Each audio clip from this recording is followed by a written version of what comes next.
तेरे बंदे हम। इस गीत में गीतकार ने परमेश्वर की शक्ति का जो गुणगान किया है वो धर्म और आस्थाओं के टकरार से भी परे है। ऐसे हो हमारे करम। इस गीत का भाषा ऐसा है कि हिंदुस्तान ही नहीं बल्कि एक कट्टर मुस्लिम देश ने भी इसको अपना एंथम बना लिया है। नीति पर चली और बदी से डरी। क्या आप यकीन करेंगे कि इस गीत से न केवल लाखों लोगों की जिंदगी से अंधेरा छटा बल्कि भारत सहित पाकिस्तान जैसे कई मुल्कों में इस गीत को प्रार्थना के रूप में गाया जाने लगा।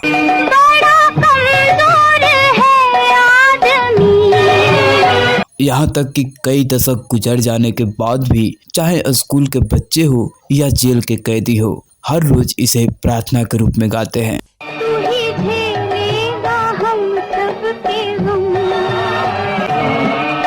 लेकिन दोस्तों, क्या आप यकीन करेंगे कि हर दौर में यह देखने को मिला। कुछ फिल्में जो फुहारता से भरी हुई थी उसे लेकर लोगों के बीच एक क्रेज उत्पन्न किया जाता रहा, तो वहीं दूसरी तरफ सामाजिक चेतना जगाने वाली फिल्मों की बात आती है तो अच्छी होने के बावजूद भी इस फिल्म को लोग सीक्रेट देने से जरा भी पीछे नहीं हटते। लेकिन आपको यह जानकर हैरत होगी कि फिल्म जगत में कुछ ऐसे भी गीतकार हुए जिन्होंने साहस दिखाया और सामाजिक चेतना के धार को कुंद होने से बचाने के लिए फिल्मों में गीत लिखकर अपनी लेखनी का ऐसा जादू चलाया कि फिल्में हिट हो गई। और कलम के एक ऐसे ही जादूगर थे पंडित भरत व्यास। व्यास के गीतों में न केवल व्यथित लोगों में चेतना का संचार करने की क्षमता थी बल्कि घने अंधेरों को परास्त करने के लिए प्रार्थना को शब्द देने की क्षमता रखने वाले कालजयी गीतकार थे भरत व्यास।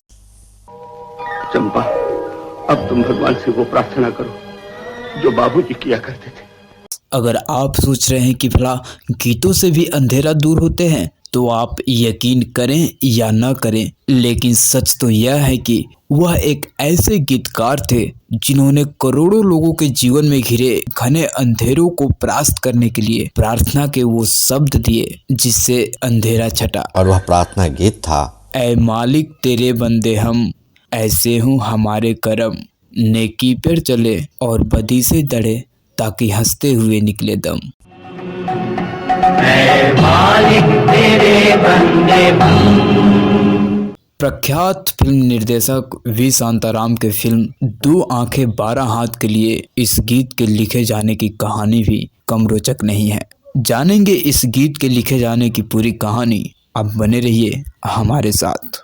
नमस्कार, मैं हूं दिवाकर और आप सुन रहे हैं कुछ सुनहरी यादों के साथ रियल जोन। गीत के बारे में वी शांताराम ने अपनी आत्मकथा में लिखा, उन्होंने भरत व्यास जी को अपनी इच्छा बताई थी कि वह एक ऐसा प्रार्थना गीत चाहते हैं जो सभी मजहब के लोगों को अपना लगे। ठीक अगले दिन ही भरत व्यास जी ने एक गीत का मुखड़ा सुना दिया जिसको सुनते ही वी शांताराम चहक उठे। उन्होंने प्रसन्नता से कहा, आपका यह गीत अमर होने वाला है। आपको यह जानकर हैरानी होगी कि भरत व्यास जी ने वी शांताराम के मुलाकात के बाद कोल्हापुर से मुंबई लौटते समय कार में ही इस गीत को पूरा लिख दिया था। शायद हमारी आखिरी कसौटी है, अगर इस पर न उतरे तो मेरा प्रयोग, ये तजुर्बा हमेशा के लिए नाकामयाब साबित होगा। यह कहना गलत नहीं होगा कि शायद ही किसी कलमकार में ऐसी नैसर्गिक प्रतिभा हो जितनी पंडित भरत व्यास जी में थी। मालिक तेरे बंदे हम। 2 आंखें 12 हाथ फिल्म की यह प्रार्थना उस समय इतनी लोकप्रिय हुई कि पाकिस्तान समेत नेपाल और श्रीलंका जैसे देशों में खूब सुनने को मिला। कुछ देशों में तो यह उसी तरह प्रेयर के रूप में गाया जाने लगा जैसे कि अपने वहां गाया जाता है। और इस गीत को प्रेयर के रूप में गाने का यह सिलसिला आज भी हजारों स्कूलों में जारी है। नीति पर चले और बदी से टले। लोकप्रियता का आलम यह है कि इस गीत को कई जेलों में बंदी भी गाते हैं ताकि उन्हें सही मार्ग मिल सके। इसकी कारण यह है कि यह गीत की रचना ही ऐसी है कि किसी एक धर्म के साथ इस गीत को जोड़ा ही नहीं जा सकता।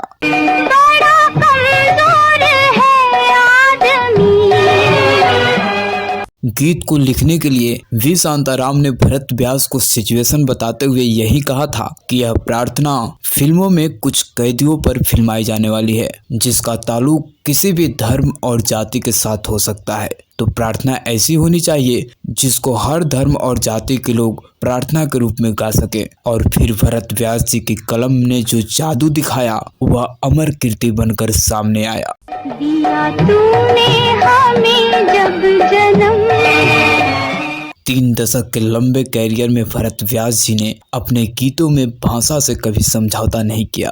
तू ही झेलेगा हम सबके गम।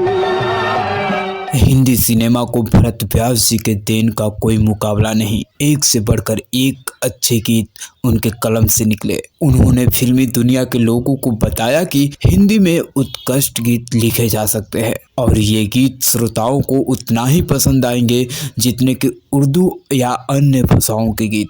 1943 से 1960 के दौर में भरत व्यास ने जिन गीतों का सृजन किया उनके मिठास पर सुनने वाले अब भी बलिहारी जाते हैं। और बदी से तली ताकि हंसते हुए निकले दम। खैर, आज के किसी गीतकार में इतनी क्षमता है कि वो एक ऐसा गीत लिख सके जिसे स्कूल के बच्चे हों या जेल के कैदी सभी प्रार्थना के रूप में गा सके। शायद ऐसा अब कभी संभव नहीं। ऐसे गीतों को लिखने वाले भरत व्यास जी को हमारा सत सत नमन। दोस्तों, यह जानकारी आपको कैसी लगी हमें कमेंट बॉक्स में जरूर बताएं और साथ ही इसी तरह के और भी वीडियोस को देखने के लिए आज ही सब्सक्राइब करें हमारा यूट्यूब चैनल अरियल जोन को और जुड़े रहें हमारे साथ।